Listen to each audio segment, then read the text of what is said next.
ya saat teduh nggak ada suaranya, itu biasanya tantangan kita apa? Iblis. Saya yakin dan percaya kalau saudara nggak sampai 15 menit, pasti kalau nggak angkat pujian penyembahan, pasti tertidur. Iya kan? Iya. Karena itu pengalaman buat Anda dan saya, saudara.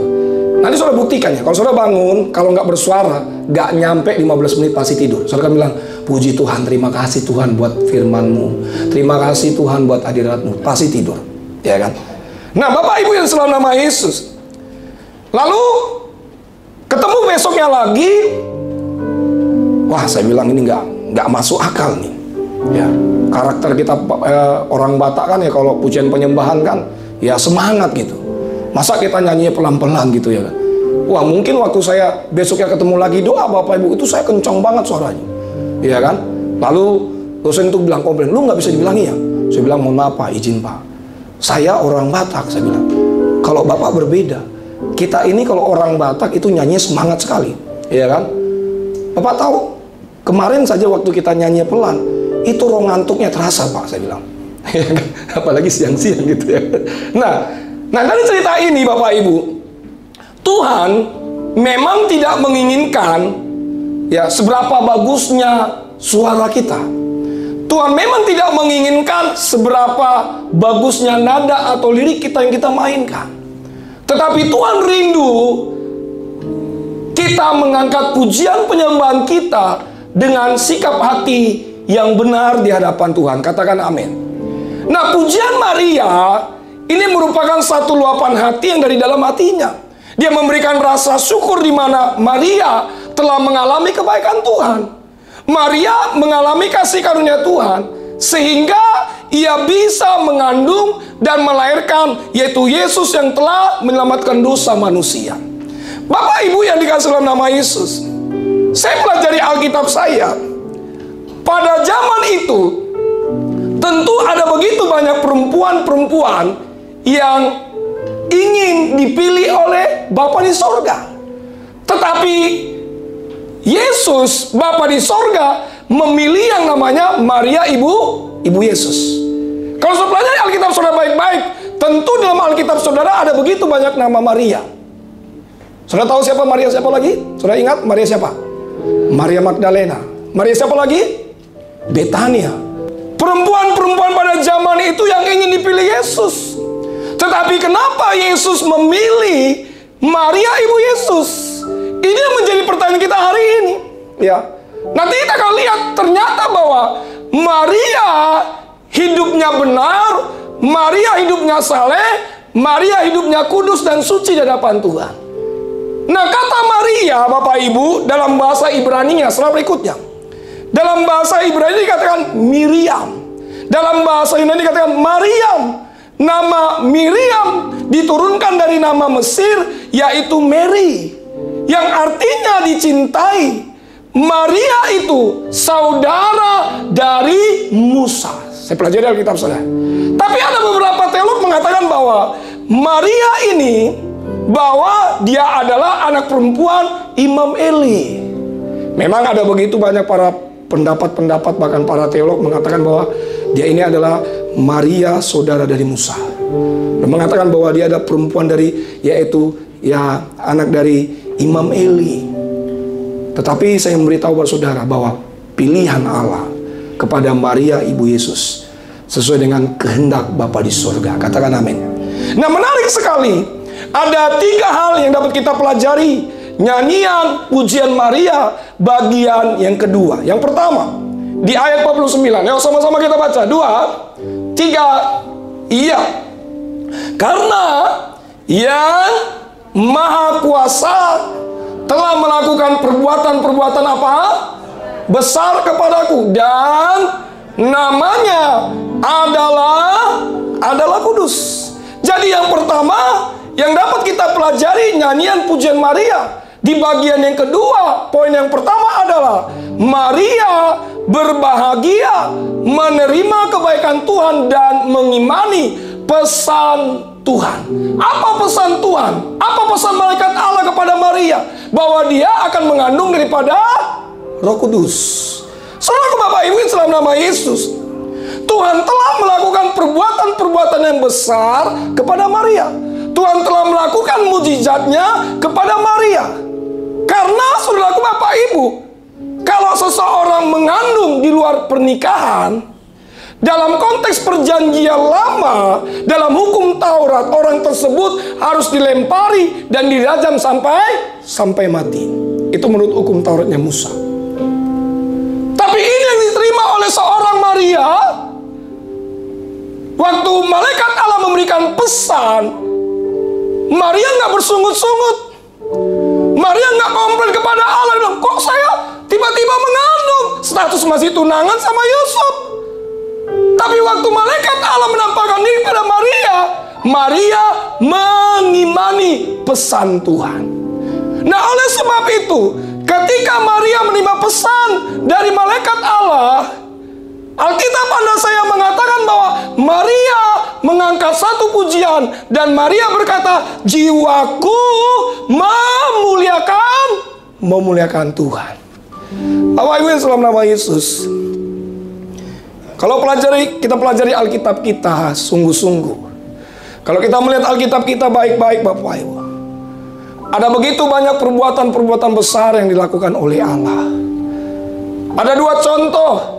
Saya beri dua contoh. Yang pertama adalah perbuatan besar dari Allah, mujizat air menjadi anggur. Peristiwa ini dalam peristiwa di mana pada saat perkawinan di Kana, mereka sedang kehabisan anggur. Padahal di sana ada Ibu Yesus, ada beberapa murid-muridnya. Tapi waktu Ibu Yesus datang kepada Yesus berkata kepada Ibu Yesus, dia bilang gini, waktuku belum tiba.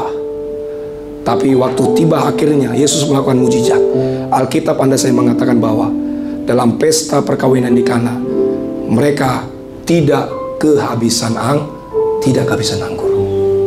Lalu yang kedua Bapak Ibu, perbuatan besar dari Allah adalah bahwa Allah melakukan mujizat 5 roti dan 2 ikan. Bayangkan Bapak Ibu, saudara baca Alkitab saudara baik-baik dalam Injil Markus pasal 6 ayat 34 sampai dengan 44. Waktu Yesus lelah dalam melayani bersama dengan murid-murid dan para pengikutnya, apa yang terjadi Bapak Ibu? Murid-muridnya bilang kepada Yesus, suruhlah mereka supaya pergi untuk beli makanan di desa-desa. Tetapi Yesus berkata kepada murid-muridnya, berilah mereka makan. Saudaraku, dalam peristiwa ini yang dijumpai Yesus ada cuma 5 roti 2 ikan. Lalu Yesus bilang gak cukup ini. Tapi Yesus lakukan apa? Dia berdoa menghadap ke langit.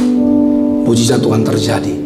Saudara percaya Bapak Ibu, saudara bayangkan dalam Alkitab saudara berkata bahwa sisa 12 bakul yang ikut makan roti itu ada 5.000 orang laki-laki. Belum termasuk perempuan, belum termasuk anak-anak.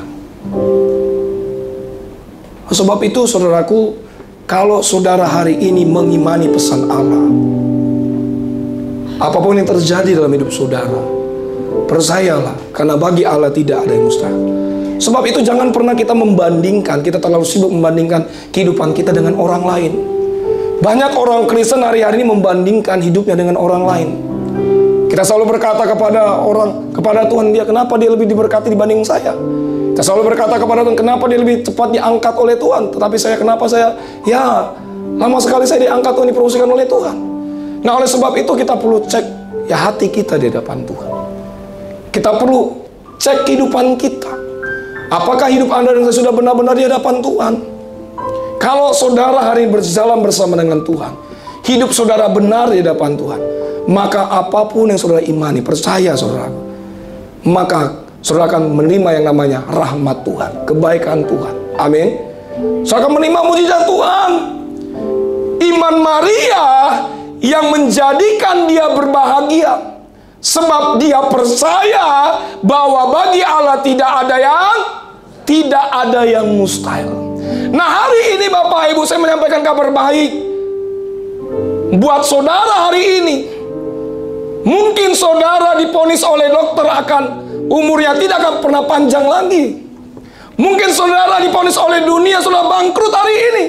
Mungkin sudah diponis oleh dunia rumah tangga tidak akan bisa dipulihkan oleh dunia ini. Tetapi percayalah, bagi Allah tidak ada yang mustahil. Seperti yang dialami oleh Maria, demikian pula Anda dan saya. Beri tepuk tangan, beri pujian bagi Allah kita. Itu yang pertama, Bapak Ibu. Yang kedua, di ayat 50, ya sama-sama kita baca. 2, 3, iya. Dan rahmatnya turun-temurun atas orang yang takut akan Dia.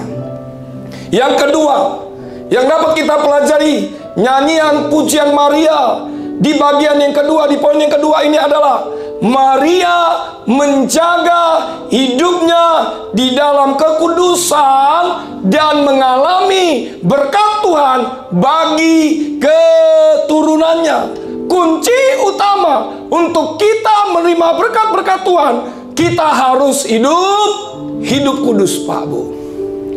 Selaku Bapak Ibu yang dikasihi dalam nama Yesus, saya percaya Tuhan pilih Maria karena hidupnya kudus, karena hidupnya saleh di hadapan Tuhan.